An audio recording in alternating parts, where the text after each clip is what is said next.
Oke, baik. Di sini saya akan menyampaikan materi terkait nih paper ketiga saya ya, eh, dari proyek PhD saya.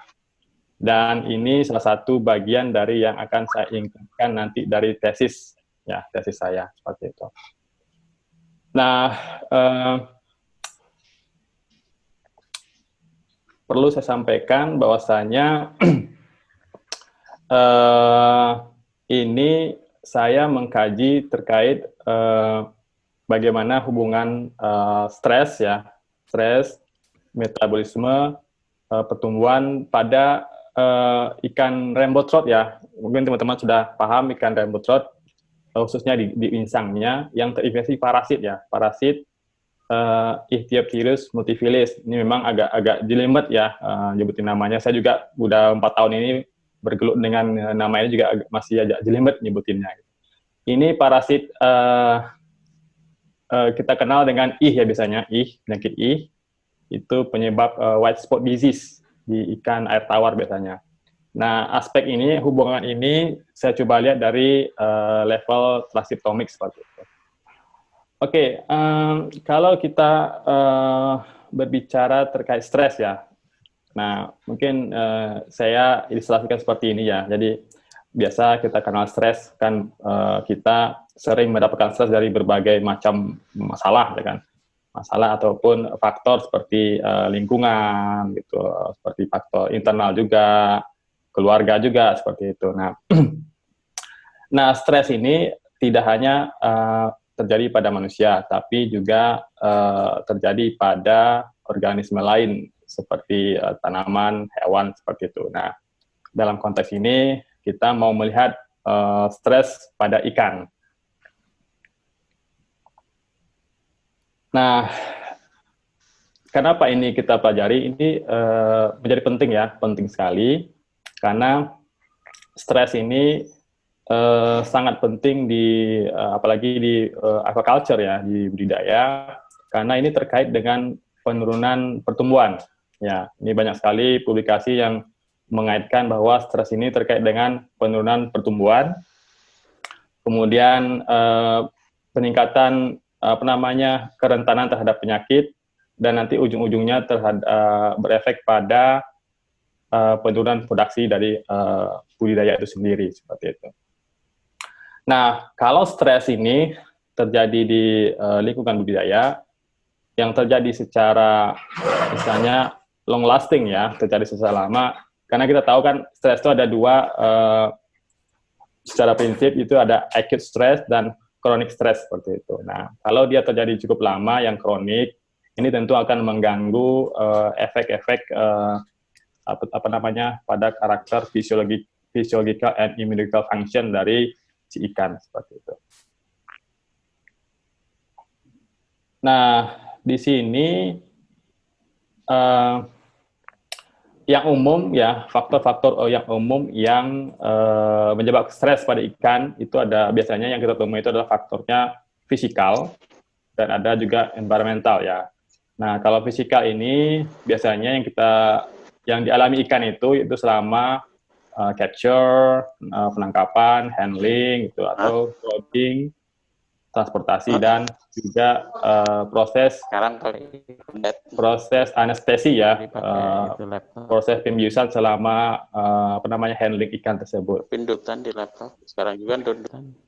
Nah, kemudian yang environmental umumnya itu terkait parameter temperatur, oksigen, dan kimiawi seperti itu. Nah, selain dua faktor ini, ada faktor lain yang juga cukup penting, yaitu faktor biologikal. Jadi, faktor biologis, khususnya dari golongan patogen. Nah, itu bisa bakteri, bakteria, kemudian virus, ataupun parasit ya. Nah, inilah faktor-faktor yang sangat penting di aquaculture maupun di alam liar yang menyebabkan stres pada ikan, seperti itu.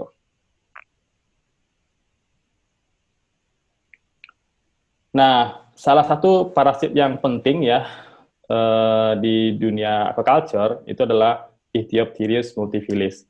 Ini tadi di depan saya bilang ini kita kenal di budidaya itu dengan penyakit white spot disease atau IH ya. Ini parasitnya golongan protozoa sebenarnya. Protozoa, kemudian dia sebenarnya bisa menginfeksi hampir semua jenis ikan air tawar, gitu. Seperti itu. Nah, ini salah satu gambaran salah satu life stage dari bukan virus apa, parasit tersebut.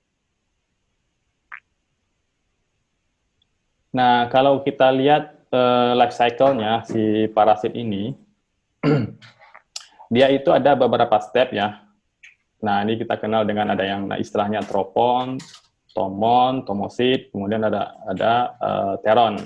Nah, kalau tropon itu fasenya, life cycle-nya itu fase di mana parasit ini fase feeding ya. Jadi dia fase makan. Jadi ini biasanya menginfeksi ikan pada sirip, kulit, ya, skin dan insang biasanya seperti itu.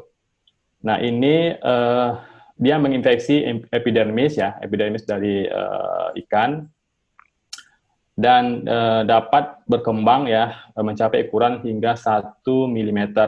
Nah, pada ukuran tersebut nanti akan terlihat bahwasanya pada ikan itu kelihatan nanti kalau ada white spot ya, jadi bintik-bintik putih. Nah, itu adalah tropon dari si parasit ini. Nah, kemudian setelah matang sudah siap untuk melanjutkan ke fase berikutnya, si parasit ini nanti dia akan lepas ya, melompat dari ikan ke air. Nah, itu memasuki fase tomon. Nah, ini akan berenang di air dan akan mencari substrat. Nah, kalau dia sudah mendapat substrat, menempel substrat akan berkembang menjadi tomosits ya. Tomosit ini dia membentuk membran khusus di membrannya, di mana dia memproduksi tomit ya, tomit cikal bakal parasit baru dengan pembelahan mitosis seperti itu. Nah, setelah produksi dan kemudian sudah siap, tomit ini dia berkembang menjadi teron dan akan keluar dari sitomosit dan selanjutnya akan mencari inang baru seperti itu. Nah, ini adalah tahapan dari siklus hidup dari parasit ini.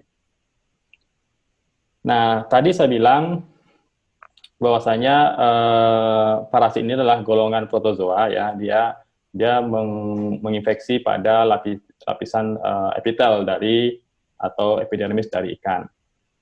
Nah, dia bisa menginfeksi hampir seluruh spesies ikan air tawar. Nah, termasuk ikan rainbow trout.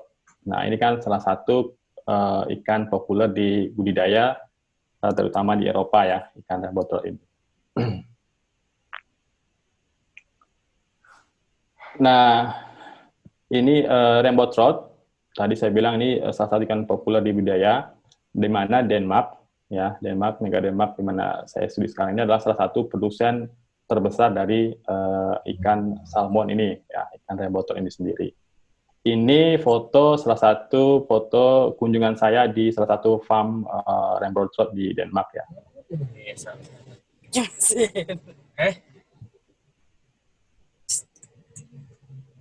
Nah, terkait penelitian tentang parasit ini, sebenarnya sudah lama ya, bagaimana mempelajari respon dari inang ya, dari ikan terhadap infeksi dari parasit ini. Gitu. Ini sudah dimulai oleh Buskill ini pada tahun 1910. Dia sudah mempelajari bagaimana respon inang terhadap infeksi dari parasit ini. Nah, cuma masih terbatas ya, sampai sekarang itu masih terbatas informasi terkait bagaimana hubungan antara stres, the connection between stress ini, dan efeknya pada karakter lain seperti energi, metabolism, ataupun pertumbuhan seperti itu. Nah, ini masih sangat jarang, belum banyak informasinya ini. Nah, ini yang menjadi fokus pada studi saya kali ini. Ini yang jadi salah satu topik dari proyek PhD saya.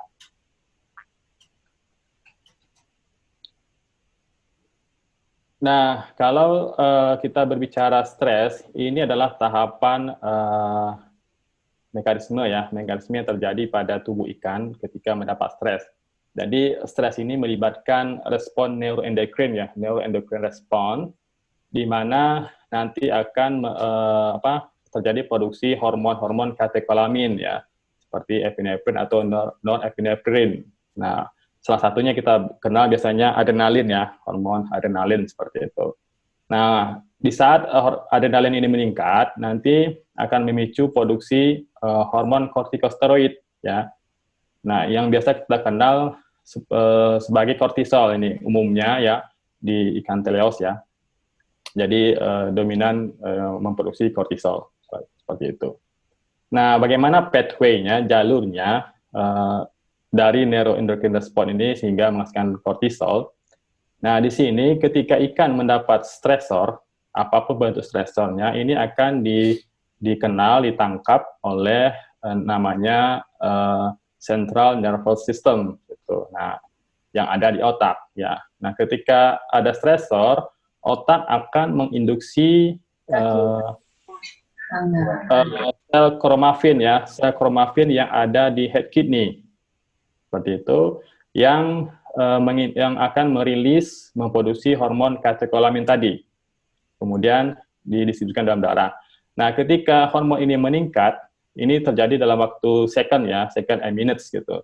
Nah, ini akan menginduksi otak pada bagian hipotalamus memproduksi central nervous system corticotropin releasing factor yang nanti dia akan menginduksi pituitary memproduksi senyawa atau hormon adrenocorticotropic hormone. Nah, hormon ini nanti akan menginduksi sel-sel internal pada ginjal, head kidney, dan selanjutnya akan menginduksi memproduksi dan ginjal ini akan memproduksi hormon kortikosteroid yang salah satunya tadi adalah hormon kortisol. Nah, ini akan diadakan dalam darah dan jaringan dan akan mempengaruhi sistem fisiologis dari jaringan, sel, dan organ seperti itu. Ini mekanisme bagaimana physiological stress response di ikan. Nah, kalau kita lihat sebenarnya bagaimana ikan itu merespon stres terhadap stres, apapun jenis stresnya. Jadi ada sebenarnya 3 kategori Ada primary response, secondary, and tertiary response. Nah, kalau yang primary response itu ini ditandai dengan meningkatnya tadi hormon kortisol ataupun katekolamin seperti itu. Nah kemudian diiri dengan secondary response, jadi terjadi perubahan ion-ion plasma atau ion-ion pada jaringan dan kemudian perubahan level-level metabolites. Ini salah satunya nanti kalau kita lihat nanti kadar glukosa atau kadar laktat yang tinggi pada ikan setelah stresor. Nah, kalau stresnya terjadi secara kronik, nanti akan berdampak pada yang kita kenal dengan tertiary response, perubahan pada keseluruhan performa dari ikan, itu seperti pertumbuhan, kerentanannya, ketahanan terhadap penyakit, ataupun juga behavior-nya, gitu, tingkah laku tersebut. Nah, seperti itu. Nah, untuk dari ketiga kategori ini, banyak sekali indikator-indikator yang kita gunakan untuk mendeteksi stres. Nah, seperti itu. Nah, biasanya indikator itu sebaiknya, karena kita kan pengen mengidentifikasi stres pada ikan secara cepat jadi bisa mempersiapkan tindak lanjutnya. Nah, biasanya indikatornya yang kita gunakan adalah indikator pada primary response dan juga secondary response. Nah, ini yang bisa yang di primary response itu yang bisa kita kenal dengan kortisol kita teman-teman, atau kita juga mengecek kortisol untuk mengetahui stres pada ikan. Kemudian kalau yang secondary tadi seperti glukosa ataupun laktat. Nah, terkait dengan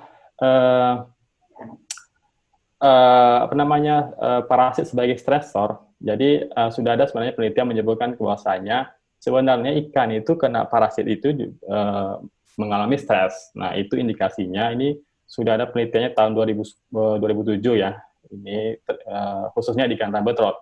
Jadi ikan ini terkena parasit, dicek kortisolnya meningkat gitu pada hari ke-16 seperti itu. Jadi mengindikasikan bahwasanya ini ikan ini terkena stres karena parasit.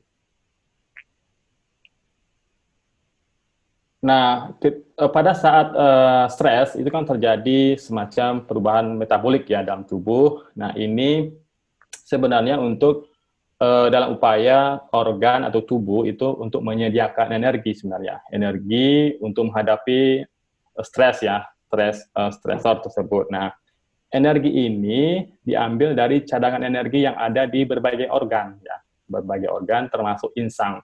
Nah, ini kenapa saya bolkan, karena tadi saya bilang ini target kita yang mau kita uji seperti itu. Nah, penyediaan energi ini yang tadi yang diambil dari organ-organ. Nah, ini di mana tubuh akan mengalihkan ya, selama stres ini akan mengalihkan energi-energi tersimpan pada non-critical proses gitu pada saat itu, seperti misalkan proses-proses pertumbuhan, reproduction, dan atau immune function seperti itu. Nah, makanya sering kita dengar bahwasanya kalau ikan stres itu pertumbuhannya lambat, reproduksinya terganggu, atau malahan gampang dia terinfeksi penyakit, karena memang energi untuk ke sana itu ya dikurangi sama tubuh seperti itu. Jadi tubuh tidak optimal untuk mengembangkan karakter-karakter ini. Nah, kemudian selain kortisol, itu ada lagi parameter yang umum digunakan untuk sebagai indikator stres, yaitu adalah lysozyme. Nah, lysozyme ini adalah salah satu innate immune factor ya, innate immune factor. Mungkin teman-teman sudah mengenal kalau di immune, kalau kita belajar immune system itu ada innate factor and also adaptive factor seperti itu. Nah, ini salah satu jenis innate factor di ikan ataupun di manusia seperti itu. Nah, ini lysozyme ini bisa kita jumpai di serum, organ, dan juga mukus. Nah, lysozyme ini punya sifat antibakterial dan juga antiparasitik. Namun, ini juga digunakan sebagai stress indikator dan bahkan dia itu lebih reliable itu di ikan salmonid pada kondisi-kondisi khusus jika dibandingkan dengan kortisol. Nah, seperti itu. Nah, ini salah satu contoh bahwasanya ikan yang stres dibandingkan dengan kontrol ini lysozymenya meningkat seperti itu. Ini kalau tidak salah ini stresnya, stresnya adalah physical stress seperti itu atau handling stress, saya lupa. Nah, ini menunjukkan bahwasanya lysozyme itu juga bisa digunakan sebagai indikator stres, tapi pada kondisi-kondisi khusus karena berbeda spesies, itu juga berbeda hewan, kemudian berbeda tipikal stresnya, durasi stresnya akan mempengaruhi performa dari lysozyme ini. Nah, kemudian terkait immune response ya, sebenarnya sudah banyak sebenarnya penelitian-penelitian yang dilakukan mengkaji ya bagaimana respon dari host atau inang, khususnya immunity-nya terhadap dari parasit ini sudah banyak sekali. Namun sampai saat ini masih ada pertanyaan, kita belum tahu itu bagaimana si host, si ikan itu meregulasi stres dan nantinya berdampak terhadap fungsi-fungsi fisiologikal seperti metabolism and growth seperti itu. Nah, ini belum dieksplorasi. Nah, kembali lagi ini yang pada proyek ini menjadi concern kami untuk dipelajari seperti itu. Nah, ini tujuannya penelitian kami ya. Kita itu mau melihat bagaimana transcriptomic profiling ya, profil transkriptomik pada ikan rainbow trout ya, khususnya insang ya, khususnya insang. Kenapa insang? Insang tadi saya bilang ini salah satu target utama dari parasit ya ketika menginfeksi ikan, dan juga insang ini adalah salah satu target utama dari aktivitas kortisol di ikan. Nah, profil transkriptomi ini kita fokuskan pada stress response, energy metabolism, and growth. seperti itu. Nah, pada saat sama kita juga menguji ya stres indikatornya untuk mengetahui status stres dari ikan tersebut. Selain kita menguji di level transcription. Nah, kita lihat level kortisolnya, kemudian kita lihat level lysozyme-nya. Nah, ini kita uji pada hari ke-8 setelah infeksi. Nah, kenapa? Karena ini fase di mana parasit itu tumbuh maksimal ya, sebelum dia melompat ke air, jump to the water, seperti itu. Jadi kita mencoba melihat respons stresnya di mana pertumbuhan maksimal dari parasit di ikan. Nah, kemudian apa yang kita lakukan? Kita menggunakan 2 grup ikan di sini ya, ini beda bobotnya. Grup pertama dengan bobot sekitar 7 graman, ini kita gunakan untuk tujuan studi RNA ya, transkriptomik tadi. Kemudian grup 2 ini agak besar, ini kita gunakan untuk uji kortisol dan lysozyme. Nah, sebenarnya awalnya kita hanya menggunakan 1 grup awalnya, cuma waktu itu ikannya kecil dan kita agak kesulitan mengambil darah waktu itu. Nah, darahnya tidak cukup dan kita coba uji dan hasilnya kurang bagus, dan kemudian kita mengulang artinya membuat eksperimen yang sama menggunakan ikan yang lebih besar untuk mendapatkan jumlah volume darah yang lebih banyak dan bisa kita lakukan. Nah, ikan ini kita bawa dari hatchery ini salah satu hatchery di Denmark ya, ini Kepulauan Bornholm namanya. Ini bagian dari Denmark. Ini kalau kita lihat map ini, petanya ini adalah Denmark ya, Denmark, ini Sweden. Nah, ini kita bawa ikannya dari sini ya, ini dipijahkan di sini sampai ukuran yang kita inginkan ya, siap uji. Ini kita bawa ke lab kita di Copenhagen, seperti itu. Nah, nggak tahu Pak Imron udah hadir nggak sekarang? Pak Imron sudah tahu lab kita ini sudah saya ajak juga visit one day visit nih di lab kita. Pak Imron sudah tahu ya, sudah paham dengan kondisi lab kita seperti itu. Nah, ini kita bawa ikannya ke sini, kemudian kita aklimatisasi kurang lebih 2 mingguan seperti itu.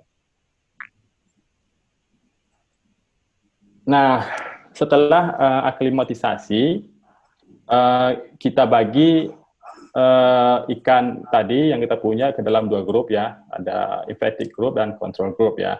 Nah, masing-masing ada 2 tanks atau 2 akuarium dan diisi dengan 20 ikan ya, 20 ikan. Nah, ini kita isi dengan fresh water, ini suhunya sekian ya, ini suhu optimal untuk perkembangan parasit tersebut. Kemudian ada internal beer filternya, ini standar ya. Kemudian ada plastik plant. Nah, ini penting ya, nanti mungkin juga bisa buat rekomendasi juga buat teman-teman atau di kantor atau nanti kita akan melakukan penelitian. Ini sangat penting ya. Biasanya kalau kita melakukan penelitian itu kita lengkapkan semua welfare aspeknya terhadap ikan gitu. Jadi kita harus bersifat kehewanan juga. Jadi ini penting. Jadi siapkan tanaman-tanaman seperti itu untuk menciptakan kenyamanan bagi ikan, mengkondisikan seperti dia di alam seperti itu. Nah, kemudian tentunya ada aerasi, kemudian pakan ya, ini kita kasih. Kemudian, nah ini penting ya, tank ataupun akuariumnya kita tutup dengan dark plastik seperti itu untuk menghindari ya external stressor dari luar seperti movement ya, pergerakan orang ataupun cahaya. Ini contohnya ya. Contohnya kita buat tanks-nya. Nah, di sini saya mungkin infokan juga, mungkin nanti juga jadi mudah-mudahan bermanfaat juga bagi kita, dan mungkin kita bisa aplikasikan juga nanti ke depan.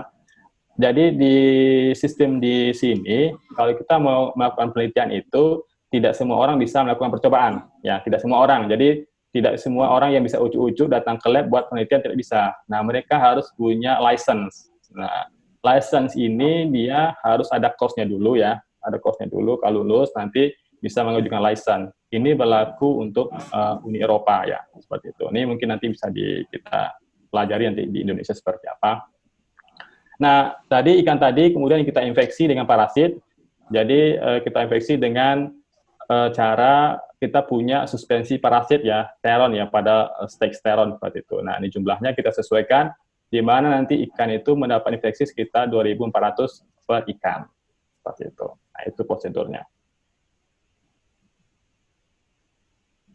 Nah, setelah masa inkubasi infeksi, kemudian kita koleksi sampelnya. Jadi kita koleksinya blood and gill samples, kita koleksi kita juga koleksi pada hari pertama sebenarnya, sebelum kita mulai infeksi kita koleksi, kemudian pada hari ke-8, saya bilang juga kita koleksi. Nah, ikan yang kita koleksi ini tiap-tiap akuarium 5 ikan ya. Jadi setiap akuarium kita koleksi 5 ikan seperti itu. Nah, ini bagaimana kita ngambil sampel insangnya, insang, kemudian untuk darah, sampel blood ini kita ambil dari caudal vessel ya. Nah, kemudian kita lakukan ekstrak serum, kemudian ekstraksi total RNA. Maaf. Nah, pada saat pengambilan sampel, kita coba mengkonfirmasi ya, apakah grup terinfeksi tadi dia benar-benar terinfeksi oleh parasit apa tidak. Nah, sebenarnya kita bisa amati dengan neck eye ya, jadi mata telanjang seperti itu. Jadi kalau dia kelihatan putih-putih, dia sebenarnya sudah terinfeksi. Namun pada kondisi tertentu, ukuran diameternya parasit ini belum terlalu jelas di kasat mata. Nah, kita perlu mikroskop untuk melihat infeksi parasitnya. Nah, ini salah satu ya contoh, kalau ini tropon dari parasit yang menginfeksi sirip dari ikan. Ini artinya bahwasanya kita confirm bahwasanya ikan kita terinfeksi selama penelitian. Nah, untuk pengujian kortisol ini kita menggunakan metode ELISA.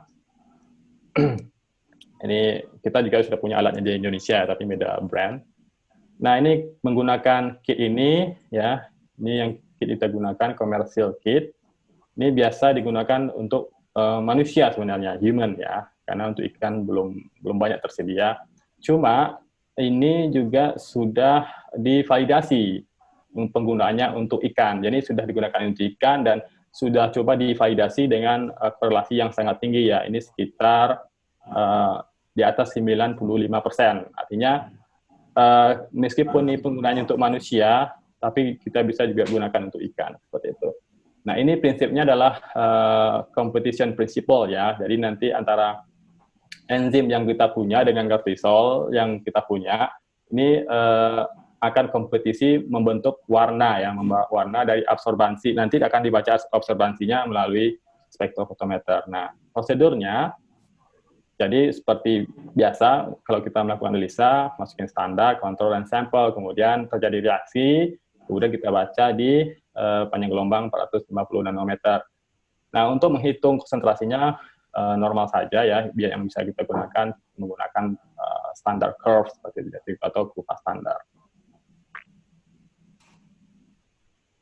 Nah, untuk lysozyme, ini kita menggunakan metode turbidimetrik ya.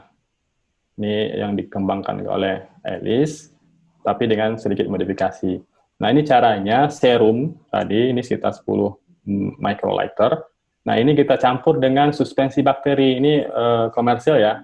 Nanti teman-teman juga bisa gunakan di sana. Mungkin di Indonesia nanti tinggal dicampur, nanti dilihat absorbansinya, penurunan absorbansinya pada panjang gelombang ini. Nah, dari kalkulasi ini nanti kita akan mendapatkan kadar dari lysozyme, yaitu level activity dari lysozyme-nya. Nah, di mana di sini dinyatakan bahwasanya kalau 1 unit lysozyme itu didefinisikan sebagai sejumlah lysozyme dalam serum yang kita punya itu yang menyebabkan penurunan absorbansi pada 0,001 per menit.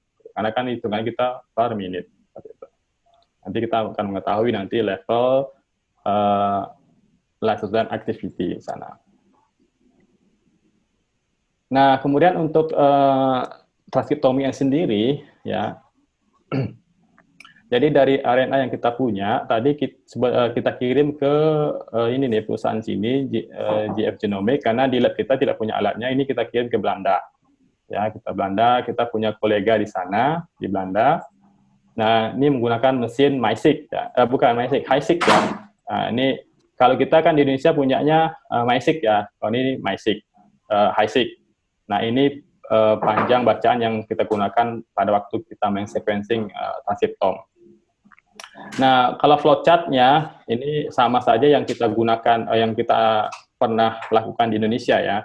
Jadi dari total RNA tadi, kemudian kita buat library construction-nya, kemudian kita sequencing menggunakan alat HiSeq itu, kemudian read yang kita hasilkan itu kita align dengan reference genome. Nah, ini kan kita menggunakan Rainbow Trout, ini menggunakan software ini, TopHat. Nah, kemudian dari transkrip yang kita ketahui tadi, yang kita punya, kita coba lihat nih gen-gen yang atau transkrip yang ekspresinya berbeda dibandingkan kontrol ya. Nah, itu istilahnya differential expression analysis ya. Jadi kita mau melihat perbedaan gen-gen yang berubah yang diakibatkan oleh faktor yang kita beri seperti itu. Nah, nanti kita kenal dengan istilah differentially expressed gene. Nah, ini menggunakan software ini ya, TSH atau DSH seperti itu. Nah, untuk visualisasi atau eksplorasi data, ini kita menggunakan David, ini software yang gratis, kemudian Graph Prism ya untuk kita meng-create grafik segala macam. Nah, kemudian kita coba nanti juga memvalidasi data transkriptomik dengan menggunakan analisis qPCR seperti itu. Ini adalah list primer yang kita gunakan untuk memvalidasi transkriptomik data kita ya. Ini beberapa primer kita gunakan dengan menggunakan qPCR analysis seperti itu. Nah, ini adalah software untuk mengidentifikasi transcription factor ya, transcription factor. Mungkin teman-teman yang sudah ngambil mata kuliah molekuler ya, yang paham di dunia molekuler. Nah, transcription factor ini salah satu faktor penentu ekspresi gen ya, ekspresi gen pada hewan atau tumbuhan atau organisme lainnya seperti itu. Nah, ini selain yang kita kenal dengan RNA polimerase ya, yang mengekspresi gen tersebut, ada juga kita kenal dengan transcription factor. Ini kita kenal juga dengan istilah, kan nanti ada aktivator atau ekspresor. Nah, fungsinya di sini, di transcription factor ini. Nah, kita coba identifikasi transcription factor dari gen-gen tadi yang kita identifikasi berubah tadi. Jadi dari DAGs, jadi dari differentially expressed gene yang kita dapatkan dari hasil analisis sebelumnya. Nah, DAGs ini atau gen-gen yang berubah ini, transkrip ini kita running di software ini free software ya, untuk memprediksi transcription factor yang diduga terlibat dalam mekanisme stress response ini. Nah, kita menggunakan, tapi untuk melihat dia signifikan apa tidak, kita menggunakan ada analisis statistiknya, kita menggunakan Fisher test seperti itu. Nah, kemudian karena ini yang kita bandingkan adalah sangat banyak sekali ya, ribuan gen ya, jadi lebih dari ribuan gen. Jadi kita punya istilahnya false discovery rate control. Jadi untuk supaya nanti tidak salah dalam pengambilan kesimpulan. Nah, biasanya kita menggunakan P less than 0.05 kan, tapi kalau untuk kasus ini kita menggunakan seperti adjusted p-value seperti itu. Nah, ini kita gunakan istilahnya beda-beda sih, tapi prinsipnya sama. Jadi false discovery rate control. Ini nilainya 5%. Nah, teman-teman kalau mau melihat situs ini bisa mengunjungi web ini seperti itu. Nah, kemudian untuk mengetahui fungsi dari gen, tadi kan kita sudah tahu gen-gen yang berubah. Nah, untuk mengetahui fungsinya, kita lakukan gene ontology analysis ya. Dan juga untuk menentukan sebenarnya gen ini terlibat dalam pathway apa gitu. Jadi dari jalur apa di dalam metabolisme tubuh. Nah, ini kita gunakan KAGG analysis ya. Ini kita gunakan software free software aja. Ini softwarenya David ya. Teman-teman bisa akses di web ini. Nah, kemudian kita juga melakukan analisis protein network analysis ya, interaction analysis. Ini menggunakan software string, ini juga free software, teman-teman juga bisa akses di web ini. Nah, ini kita mencoba melihat bagaimana interaksi dari gen-gen tadi yang berubah. Nah, di sini kita fokus pada gen yang terkait stres, metabolisme, dan growth. Nah, pada analisis ini kita hanya, karena gennya kan jumlahnya ratusan, bahkan ribuan ya, tapi kita hanya melihat the top 25 upregulated genes saja gitu. Nah, ini kita blast menggunakan database dari Homo sapiens ya, karena untuk ikan belum banyak, tapi supaya analisisnya komprehensif, lebih bagus kita menggunakan Homo sapiens karena datanya sudah lebih lengkap seperti itu. Nah, ini metodenya, parameter-parameter yang kita gunakan di sini, jadi ada level confidence-nya di sini, kita 0,4, untuk melihat seberapa bagus interaksinya. Nah, ini parameternya ada 3 yang saya gunakan, ada sebenarnya ada 6 ya, kalau nggak salah, tapi 3 saja yang kita ambil yang penting saja menurut kami, yaitu text mining, experiment, and database interaction.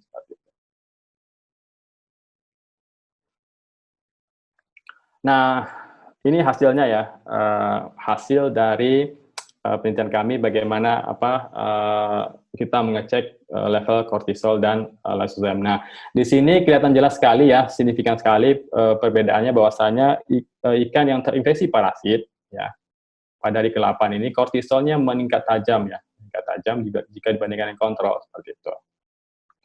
Nah, ini juga diikuti dengan peningkatan level lysozyme seperti itu. Nah, ini menunjukkan status stres dari ikan yang kita selidiki atau kita investigasi. Nah, kemudian lanjut untuk profil transkriptomnya, ini lebih ke read quality and mapping result. Nah, tadi saya katakan bahwasanya read yang kita hasilkan dari sequencing itu kita align dengan reference genome ya. Nah, ini hasil mappingnya. Nah, kalau read-nya tadi saya bilang ini dari 20 sampel ya, kita punya sampel tadi kontrol 10, infected 10. Nah, ini rate-nya kita punya sekitar 16 jutaan ya. Kalau nggak salah yang kita kerjakan di Indonesia waktu itu di MySeq kayaknya kita 10 jutaan atau kurang ya, kurang dari sinilah seperti itu. Nah, kemudian kita map ke reference genome, karena ini kan sifatnya resequencing ya, karena ada 2 metode sebenarnya, saya lupa jelaskan, ada 2 metode transkriptomik ya, atau resequencing yang kita bisa gunakan de novo kalau kita tidak punya informasi terkait genome ya, genome reference genome-nya. Tapi kalau kita tahu ada reference genome-nya, kita menggunakan resequencing seperti itu. Nah, setelah kita mapping, rate kita tadi ternyata 53% dari rate kita itu map ke reference genome seperti itu. Nah, ini sudah sangat bagus sekali. Nah, ini hasilnya. Jadi dari insang yang kita ekstraksi tadi, kita bisa mengidentifikasi sekitar hampir 47.000 gen ya, transkrip ya, atau gene sequence seperti itu. Nah, kalau kita coba lihat similarity-nya dengan database ya NCBI, ini kelihatan bahwasanya sekitar 94% ya, atau 95% dari gen yang kita identifikasi itu punya strong similarity dengan database.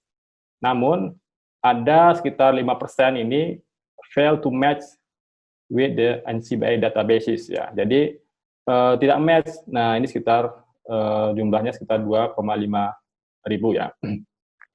Nah, ini asumsi kita ada 2. Pertama, karena terjadi sequencing error ya, memang error jadi pembacaannya, kemudian tidak terdeteksi atau tidak match dengan yang sudah ada, atau bahkan dia adalah potentially novel gene, jadi mungkin saja ini adalah gen-gen baru yang nanti juga cukup potensial untuk dikaji seperti itu.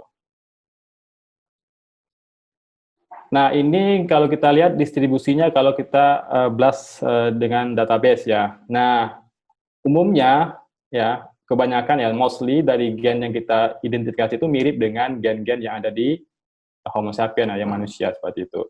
Hanya sekitar 12% yang mirip dengan ikan. Ya, ini model ya yang sudah sangat established database-nya. Hanya 12% kalau dibandingkan dengan manusia seperti itu. Nah, kalau kita lihat di ikannya sendiri, oncohingusmikis ya atau remboto sendiri hanya sekitar 0,7%. Nah, ini maknanya artinya bahwasanya database untuk ikan ini masih sangat-sangat terbatas. Nah, makanya nanti untuk ke depan kita akan menggunakan nanti database dari ikan zebrafish ataupun dari manusia. Nah, kemudian dari gen yang kita identifikasi, kita kan mau mengetahui gen-gen apa saja sih yang regulasinya berubah. Nah, kita menggunakan dissect analysis ya, ini salah satu metodenya ataupun softwarenya juga namanya dissect. Nah, kita coba analisis. Nah, di sini ada dua cut-off ya, cut-off for significant gitu ya. Jadi ada dua threshold yang kita gunakan untuk menyatakan kalau gen tersebut berubah signifikan. Pertama, kita gunakan adjusted p-value ya. Ini berbeda dengan p-value biasa, karena p-value-nya kita adjusted. Jadi, karena yang kita bandingkan itu adalah ribuan, puluhan ribu, potensi kita, kalau kita hanya menggunakan p-value biasa, potensi kita kesalahan mengambil kesimpulan sangat besar sekali. Nah, makanya p-value-nya perlu di-adjusted. Nah, kemudian yang lainnya adalah perubahannya. Jadi kita membatasi kalau yang signifikan itu lebih dari 2 lipat perubahannya dibandingkan kontrol seperti itu. Kalau hanya satu kenaikannya itu tidak signifikan seperti itu. Ini lebih kita mengantisipasi variasi dari biologinya dari ikannya itu sendiri. Nah, kalau kita breakdown ya, nah tadi yang 7%, jadi dari 46.000 gen ini hanya 7% yang signifikan berubah ya, ini sekitar 3.300 gen. Nah, seperti itu. Nah, ini kalau kita breakdown, ini 4% ya, 4% itu adalah upregulate, kemudian 3%-nya adalah downregulate. Nah, ini kalau kita plot ya, kita coba plot tadi yang di ages tadi, differentially expressed gene tadi ke volcanoplot. Nah, ini kelihatan sekali perbedaannya gen-gen yang upregulate dan downregulate. Ini kalau x-axis-nya ini adalah fold change-nya ya, logaritmik dari fold change-nya. Kemudian kalau yang y-axis-nya ini adalah logaritmik dari adjusted p-value-nya. Ini kelihatan bahwasanya kalau semakin ke kanan ataupun ke kiri, ini kan regulasinya semakin tinggi. Seperti itu, perubahan regulasinya, ekspresi makin tinggi. Kemudian kalau ke atas, ini menunjukkan kalau usahanya nilai p-value-nya semakin signifikan. Seperti itu. Nah, ini paling signifikan, tapi tidak regulasinya tidak setinggi ini. Nah, tadi saya bilang kita perlu memvalidasi transkriptome data kita dengan analisis qPCR. Nah, kita pilih beberapa gen, dan kita coba analisis qPCR. Nah, hasilnya seperti ini cukup konsisten ya, cukup konsisten dengan nilai korelasi yang cukup konsisten. Nah, artinya RNA sequencing data kita ini reliable ya, seperti itu. Meskipun ada beberapa yang agak sedikit opposite ya, cuma ini kan regulasi yang tidak signifikan, seperti itu. Nah, artinya kita masih bisa berkesimpulan kalau data transkriptome data kita itu masih reliable. Nah, kemudian tadi saya bilang kita sudah dapat nih gen-gen yang berubah, kemudian kita coba cari fungsinya. Nah, kita menggunakan gene ontology analysis. Ini kita mencoba mengklasifikasi gen-gen tadi ya, fungsinya, dan apa produknya dalam organisme tersebut. Nah, ini biasanya ada tiga kategori, ada cellular component, molecular function, dan biological process, seperti itu. Nah, mungkin di sini saya lebih fokus ke biological prosesnya. Di sini kelihatan di sini bahwasanya ini distribusinya ya. Jadi nanti gen-gen yang kita identifikasi berubah tadi ini dia mostly ini dia terlibat dalam cell process seperti itu. Nah, di sini menariknya ada beberapa yang terkait di sini immune system, kemudian respon di stimulus ya. Ini tadi terkait kita bisa prediksi ada beberapa gen yang terkait stres di sini karena ini terkait respon di stimulus. Nah, di sini nanti kita akan coba selidiki lebih dalam ya gen-gen apa sebenarnya yang terlibat dalam stres, dan kemudian juga ada gen-gen yang terkait dengan pertumbuhan di sini. Nah, ini nanti kita coba pelajari pada paper ini, pada penelitian ini. Nah, tadi itu fungsi gennya. Kemudian kita lihat dari KAGG pathway-nya. Jadi gen-gen tersebut terlibat dalam pathway apa gitu. Nah, ini kita dapatkan bahwasanya terlibat dari banyak sekali pathway di sini ya. Ada sekitar kalau tidak salah 61 pathway ya. Pathway. Nah, di sini kelihatan ada distribusi gen-gen yang terkait dengan energi metabolisme ya, energi metabolisme seperti itu. Nah, ini jumlah di edges-nya. Tadi kan kita bisa identifikasi sekitar 3.000-an ya. Ternyata yang bisa diidentifikasi itu, yang ada di database itu hanya sekitar 1.100-an di edges. Seperti itu. Nah, ini hasil terkait tadi transcription factor ya. Nah, di sini kita bisa mengidentifikasi sekitar 13 dari di edges kita yang kita upload ke databases, dan software menyampaikan kita bahwasanya ada sekitar 13 TF, transcription factor, yang terlibat dalam regulasi gen-gen tersebut. Nah, namun setelah kita coba cek di edges list-nya, di list gen kita, ternyata hanya 7 sebenarnya, 7 yang benar-benar terlibat ya, yang ada di penelitian kita, hasil dari penelitian itu hanya 7 seperti itu.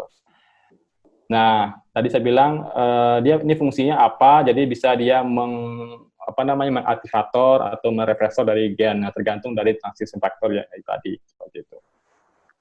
Nah, kalau kita lihat sebenarnya ke dalam lagi, ini 7 TF tadi yang kita bisa identifikasi ini berinteraksi dengan 55 target gen ya, target gen yang kita berhasil identifikasi seperti itu.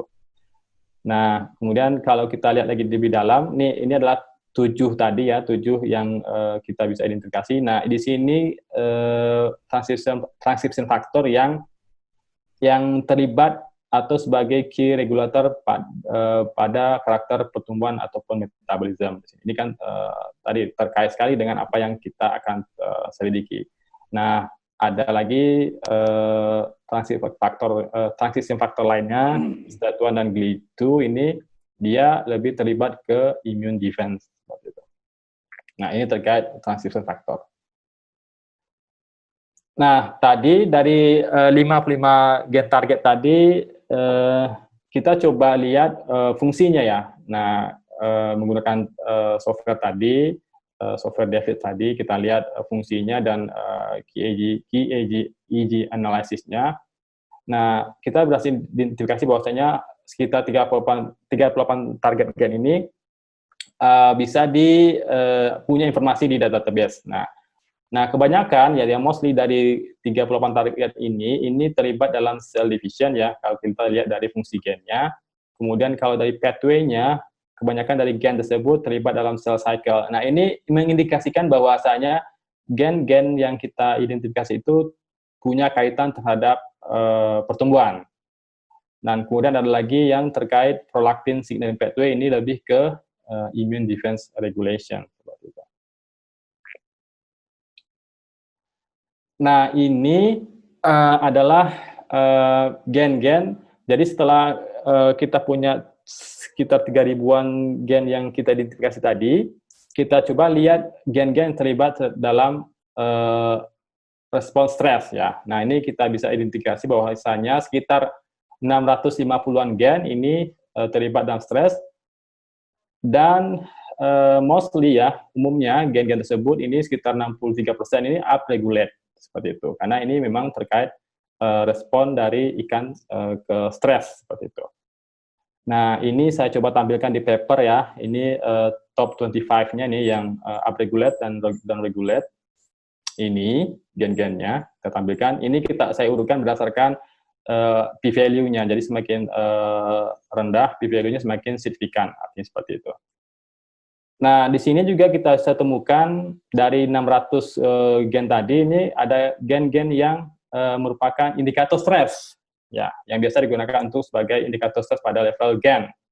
Yaitu ada cytokine, ini IL-1 beta, IL-8, ya, bisa umum disebut chemokine juga, ada TNF beta di sini, dan juga histoprotein, ya, ini umum sekali ya untuk parameter stres ya, histoprotein, ada lagi forehead box protein, dan ACE ya, serum amyloid A seperti itu. Nah, ini adalah gen-gen yang berhasil kita identifikasi terkait dengan respon terhadap stres. Nah, kemudian bagaimana dengan energy metabolism? Nah, kita temukan sekitar 172 gen nih, sekitar 54% dari BAGs ini terlibat dalam energy metabolism, dan mostly kembali lagi dia 60%-nya ini upregulate ya. Upregulate ini menunjukkan bagaimana kondisi stres pada ikan, dia butuh proses metabolisme yang tinggi. Situ dengan format sama kita coba urutkan gennya, ini yang top 25 saja, yang upregulate dan downregulate. Nah, di sini juga kita temukan bahwasanya ada beberapa gen yang memang diketahui sangat baik ya terlibat dalam metabolisme, termasuk gen-gen terkait penyandi sitokrom ya. Kita tahu biasanya ini kan umum sekali kita dengar sitokrom ini adalah protein yang terlibat dalam metabolisme atau menghasilkan energi seperti itu di sel, jaringan maupun organ. Nah, bagaimana dengan pertumbuhan? Nah, di sini kita ketemu sekitar 194 gen ya, atau 4,8% dari DAGs ini terlibat dalam pertumbuhan. Dan menariknya, tadi yang respon stres atau metabolisme dominannya adalah upregulate, tapi pada pertumbuhan dia downregulate dominannya sekitar 64%, dia downregulate. Ini gen-gennya yang kita listkan di sini. Nah, kita juga temukan bahwasanya beberapa gen yang umum kita kenal sebagai gen-gen terkait pertumbuhan ya. Nah, ini gen-gen terkait IGF-1 ya, IGF, teman-teman sudah familiar dengan IGF ya, insulin growth factor seperti itu. Nah, ini menunjukkan bahwasanya tadi di satu sisi ikan dalam menghadapi stres dia akan meningkatkan metabolisme. Tapi pada sisi lain dia akan mengurangi atau mengambil alih energi pada parameter lainnya seperti atau pada non-critical parameter seperti pertumbuhan, immune response atau yang lain seperti itu. Nah, ini kelihatan bahwasanya karakter pertumbuhan itu disuppress ya, ditekan untuk energinya dialihkan untuk menghadapi stres seperti itu. Nah, kemudian kita coba nih bagaimana interaksi dari gen-gen tadi ya. Nah, kemudian kita coba buat network-nya di sini, analisisnya, tapi yang saya gunakan di sini hanya top 25 ya, karena kalau saya gunakan semua gennya ini akan sangat crowded sekali, jadi saya hanya pakai yang signifikan saja.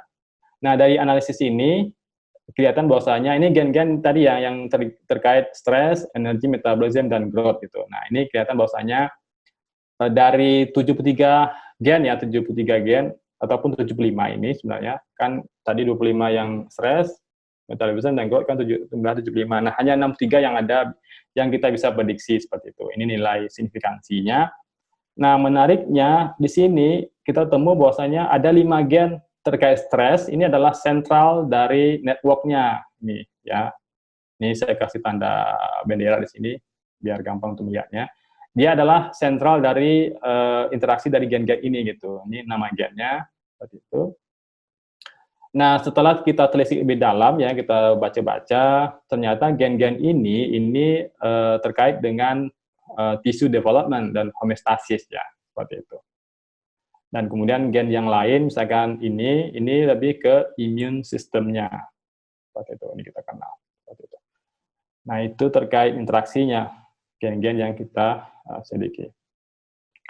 Nah, jadi apa yang kita bisa simpulkan dari penelitian ini?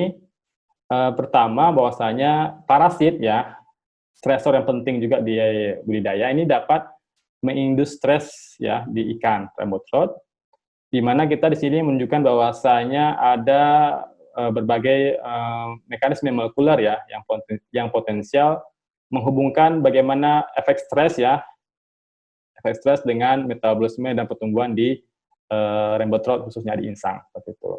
Nah, kita mengamati bahwasanya ada peningkatan kortisol dan lysozyme tadi ya sebagai indikator stres. Nah, kemudian berdasarkan transcriptomic data tadi kita bisa mengidentifikasi gen-gen yang tidak hanya terkait pada stres, tapi juga energi metabolism ya. Di mana kita duga bahwasanya peningkatan ekspresi ini, metabolisme ini nanti akan menekan ya ekspresi dari gen-gen terkait growth. sebagai konsekuensi dari peningkatan kebutuhan energi gitu. Nah, kemudian kita juga bisa identifikasi beberapa transcription factor penting ya, yang mungkin ini berperan sebagai sentral regulasi gen pada insang yang terinfeksi. Nah, dan tentunya penelitian ini ya, hasil yang kita peroleh ini berkontribusi untuk meningkatkan pemahaman kita bagaimana interaksi antara inang dan parasit ya secara umum, dan bagaimana respon transiptom ya pada stres ya yang diindustri oleh parasit secara khusus seperti itu. Nah, ini sebelum saya akhiri presentasi saya, ini adalah tim saya, orang-orang hebat yang membantu saya dalam penelitian ini. Ini adalah fundingnya dari Paravis Control ya. Saya rasa demikian ya. Terima kasih. Assalamualaikum warahmatullahi wabarakatuh.